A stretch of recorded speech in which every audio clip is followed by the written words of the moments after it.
CITU Tripura Motor Shromik Union ni bwkhakti annual conference banda songtjaka tini July talni chitham salmari koktisalo bubagrakhor agulini muktodhara auditorium o salo pando narwayangei phai manjak phaika kwcham MP Shankar Prasad Dotto kwcham Montri Manik De khobui kubuni adongrok o salo hastini kwrang thaini kwbangma adongrok phai manjak manibo nukjakha abai baksa pandano rwksawui kok sana thangei kwcham MP Shankar Prasad Dotto saikhnarkha samung tangnai rokni kokno wansugui yakshi bodolok salbrum samung khlai tongo tabokni hapang samung tangnai rokno kebengei sejawui samung khlai tongo phiaba yakshi bodolok khe samung tangnai rokni samo tongoi samung khlaio borokni bagai khorang tisalayo sejalayo samung tangnai rokni manthai borokno yafanani bagai khadoma phunuklayo samung tangnai rokni juda sanmung rokno bwskango naragei faini bwskang salotaibo kotorkhe khorang tisanai yakshi bodol honi saikna rakha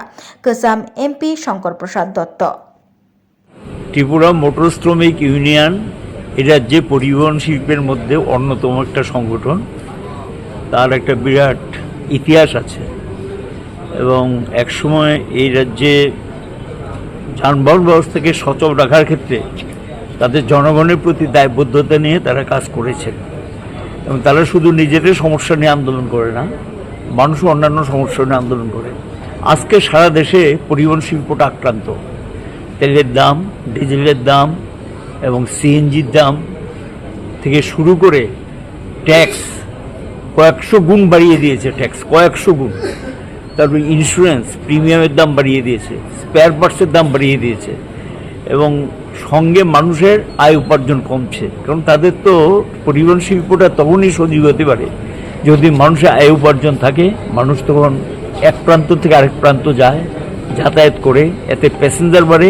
আবার মানুষের পয়সা থাকলে জিনিসপত্র কেনাকাটা করে, তাহলে আয় উপার্জন থাকতে হবে। তারপর কেনাকাটা করলে কাটতি বাড়লে পণ্যবাহী যে গাড়িগুলো এগুলির চলাচল বাড়ে। অর্থাৎ সাধারণ মানুষের আয় রুগ্ন অবস্থায় চলে যাচ্ছে। এবং মূলত যেমন এখান থেকে একটা গাড়ি যদি দিল্লিতে যায় বা পাঞ্জাবে যায় বা কাশ্মীরে যায়, তাকে কয়েকশো জায়গাতে থামিয়ে টুল ট্যাক্সের নামে বিরাট তোলাবাজি হয়। তারপরে আছে কিছুক্ষণ পরে গেলেই এই কাগজ সেই কাগজ দেখাতে হয়। ঠিক আছে, দেখুক, আপত্তি নেই, পুলিশ তো সেটা চেক করবি।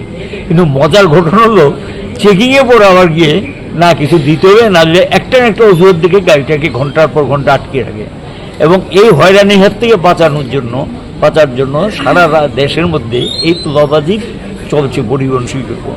একদিক দিয়ে টুল ট্যাক্সের নামে, একদিক দিয়ে হলো চেক আপের নামে, সব মিলিয়ে গোটা ব্যবস্থাটাকে দুর্বল করে দিয়েছেন। এর সঙ্গে যুক্ত 10 কোটি শ্রমিক এবং সেখানে গিয়ে এটা নাভিশ্বাস উঠে গেছে। আমাদের রাজ্য পরোক্ষ প্রত্যক্ষভাবে 3.5 লক্ষ মতো আছে যারা পরিবহনের সঙ্গে যুক্ত।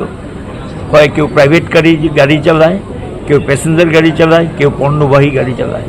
এবং এখানেও দেখা যায় পরিবহন শিল্পের এই দুরবস্থা। যেমন ধরুন, একটা শিক্ষিত বেকার যুবক কাজ পায় না, সে একটা ই-রিক্সা কিনছে, সে একটা অটো কিনছে বা ছোট্ট একটা গাড়ি কিনে সে জীবিকা নির্বাহ করার চেষ্টা করছে। এদের উপর যেভাবে নির্যাতন হয় এবং তাদের প্রতি ব্যবহার আচরণ অমানবিক, এবং তারা যে মানুষ, তারা তো কারো মাথায় বাড়ি দেখে না, পরিশ্রম করে খায়, এই স্বীকৃতি পর্যন্ত পায় না। এবং আমাদের রাজ্যে তাদের মিনিমাম ওয়েজটা পায় না ঠিক মতো।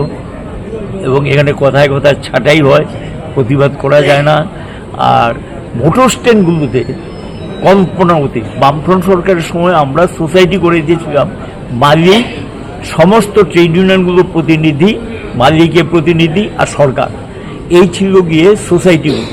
এখানে প্রচুর অর্থ থাকতো, মোটর স্ট্যান্ডগুলো ডেভেলপ তারা করেছেন। আর এখন এই সোসাইটি এগুলো শেষ, সমস্ত ধ্বংস করে দিয়ে আগের টাকা পয়সা আত্মসাৎ করে গোটা মোটর স্ট্যান্ডগুলোতে তোলাবাজি চলছে। এগুলি প্রতিবাদ করতে গেলে তারা আক্রান্ত হয়, রক্তাক্ত হয়। প্রায়শই দেখবেন মোটর স্ট্যান্ডগুলোতে সেই সংঘর্ষের ঘটনা ঘটছে। মূলত এগুলি কিন্তু তোলাবাজিকে কেন্দ্র করে। এবং এটা চলছে শাসক দলের যে সংগঠন, তাদের মধ্যে এই তোলাবাজিটা চলছে। বিজেপি দলের যে শাসক দলের যে সংগঠন, এটা চলছে। অর্থাৎ একটা স্বাভাবিক অবস্থা মোটর স্ট্যান্ডগুলোতে নেই এবং তাদের কথায় চলতে হবে। এবং সেখানে গিয়ে প্রতি মাসে বিরাট অঙ্কের চাঁদা নেয়, এগুলো চলছে। এবং এই যে পরিস্থিতিতে এই সম্মেলন গুরুত্ব সহকারে আলোচনা করা হবে। পরিবহন শিল্পের গোটা দেশে যে লড়াইটা চলছে, এবং সেই দিনও সারা দেশে যে ধর্মঘট হয়েছে, পরিবহন শিল্পে কিন্তু দারুণ ধর্মঘট হয়েছে। আমরা সারা দেশ থেকে যা রিপোর্ট পেয়েছি, এটা কী হলো? ক্ষোভের বহিঃপ্রকাশ। আমরা আশা করি সরকার জাতীয় স্তরে এখন পর্যন্ত পরিবহন শ্রমিকদের জন্য একটা তাদের মিনিমাম ওয়েজটা নির্ধারিত হয়নি, কিন্তু তারা কিন্তু দেশের এক প্রান্ত থেকে আরেক প্রান্তে সচল রাখছে, এবং তাদের জন্য যে একটা থাকা উচিত সেটা কিন্তু আজ পর্যন্ত হয়নি। এই বিষয়গুলি বিবেচনা রেখে এটা খুবই গুরুত্বপূর্ণ, এবং আমরা মনে করি আজকে এই সম্মেলনে এগুলো গুরুত্ব সহকারে আলোচনা করে আগামী দিনে রাজ্যের লড়াই সংগ্রামে কতটুকু শক্তিশালী করা যায় এই বিষয়গুলি বিবেচনায় আসবে। তাদের দাবি সনদের দিক থেকে লড়াই তারা করছেন, লড়াই তারা চালিয়ে যাবে। আর সমস্যা দারুণ আকার ধারণ করেছে। আমাদের বর্তমান যে কেন্দ্রের সরকার আছে, রাজ্য সরকার আছে, তারা কর্মসংস্থানের কোনো ব্যবস্থা করছে না, সরকারি স্তরে করছে না। পৃথিবীর অন্যান্য দেশগুলোতে তারা সরকারি স্তরে কর্মসংস্থানের ব্যবস্থা করছে। আমাদের দেশে গড়ে কর্মক্ষম যে মানুষ, তার 3% মানুষকে সরকারিভাবে কর্মসংস্থানের ব্যবস্থা করছে। স্বাভাবিক কারণেই শিক্ষিত বেকার বা অর্ধশিক্ষিত বেকার যারাই আছেন, তারা কোনো রকম সরকারি কাজ বা অন্যান্য কাজকর্ম না পেয়ে আজকে পরিবহন শিল্পে এগিয়ে আসছেন।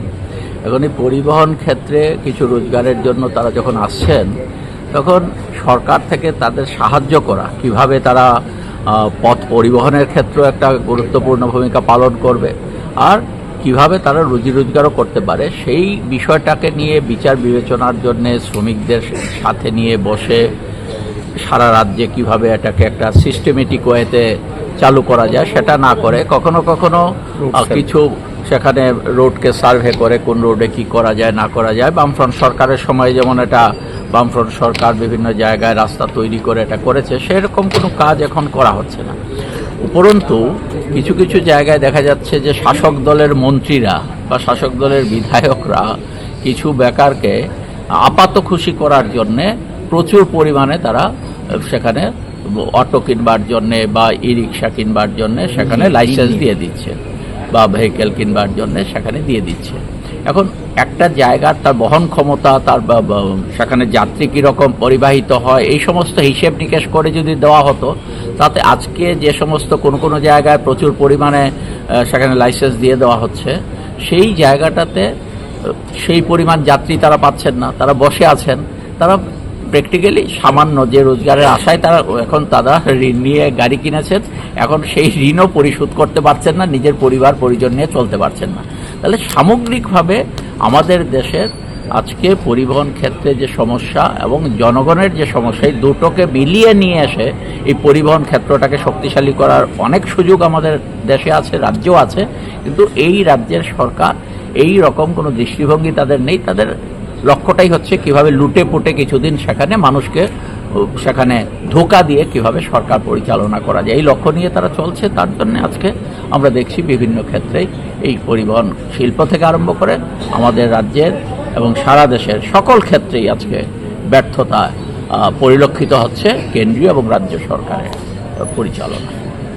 আগে আমরা দেখতাম যে নিয়মিত একটা মহকুমা থেকে আরেকটা, বিশেষ করে স্টেট হেডকোয়ার্টার বা ক্যাপিটাল থেকে রাজ্যের প্রতিটি মহকুমায় সাথে যোগাযোগের জন্য বিশেষ করে বাস, বড় গাড়ি, সেগুলো যোগাযোগের একটা গুরুত্বপূর্ণ মাধ্যম ছিল। কিন্তু এখন সেখানে তার দাম এত গুণ বেড়ে গেছে না। আজ থেকে ধরুন 30-40 বছর বা 50 বছর আগে 8,000 থেকে 12,000-এর মধ্যে একটা বাস বোধহয় ওই সময়টাতে 12 থেকে 13,000 টাকা দাম ছিল।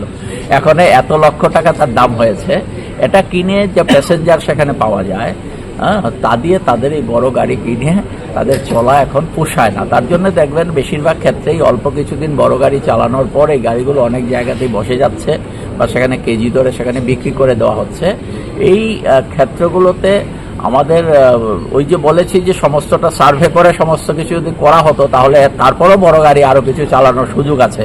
অনেক জায়গায় যোগাযোগ ব্যবস্থা আমাদের ভালো না। ত্রিপুরার যেই সরকারটা আসার পর, বামফ্রন্ট সরকারের সময় যে যোগাযোগ ব্যবস্থা সেখানে সুন্দর হয়েছিল, আজকে বামফ্রন্ট সরকার চলে যাওয়ার পর এখন দেখা যাচ্ছে অনেক জায়গার সাথেই রাজ্য রাজধানীর যোগাযোগ ব্যবস্থা বেলা 2টোর পর আমার যদি গন্ডাছড়ার মানুষ আসেন বা অন্যান্য মহকুমার দূরবর্তী মহকুমাগুলোর মানুষ আসেন, তারা আর আগরতলা থেকে যেতে পারেন না, বা ওইখান থেকে সেখানে আগরতলা আসার ক্ষেত্রে সমস্যা হয়ে যায়। এরকম অনেকগুলো মহকুমার সাথেই আছে।